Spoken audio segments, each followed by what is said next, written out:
real desire to force.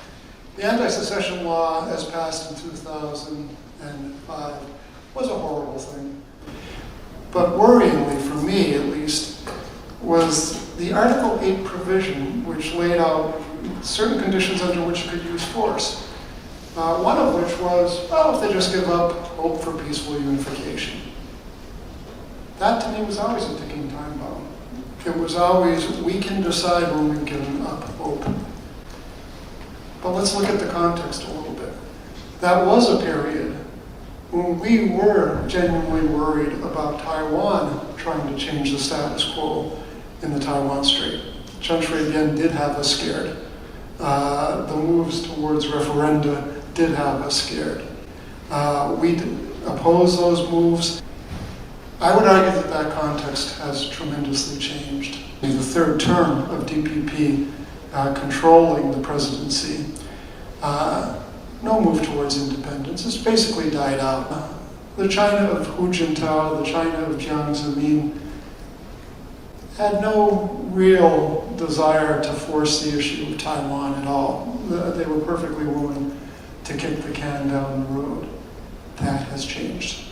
Okay, you have Xi Jinping saying that we're not going to kick this can down the road to the next generation. We have to believe it. Another big thing that's changed, of course, is something that Randy referred to as the capability balance. China building more and more capability. And then you throw on the 22 articles, which basically resurrect a debate and a law and put pressure on the Chinese authorities themselves to do something. Finally, the biggest change, I believe, is China has changed. That basically, as opposed to the collective leadership you had during those good old days of Jiang Zemin, Hu Jintao, and Deng Xiaoping, you have one-man rule in China. That makes China extremely unpredictable. The only thing we can do under these conditions, and I'm going to leave you here with a very strong message, which is we need to build as effectively deterrent as possible, as quickly as possible.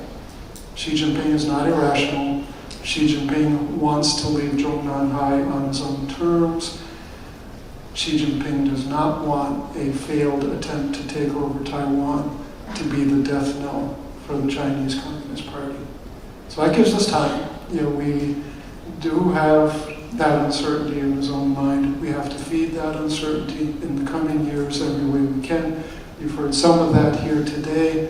We do have to do a better job pushing back against the anti-secession law. The concept that China can use force whenever it decides that it has to because peaceful unification isn't going to work. Well, frankly, I think most of the Taiwan watchers in the mainland understand my view on this.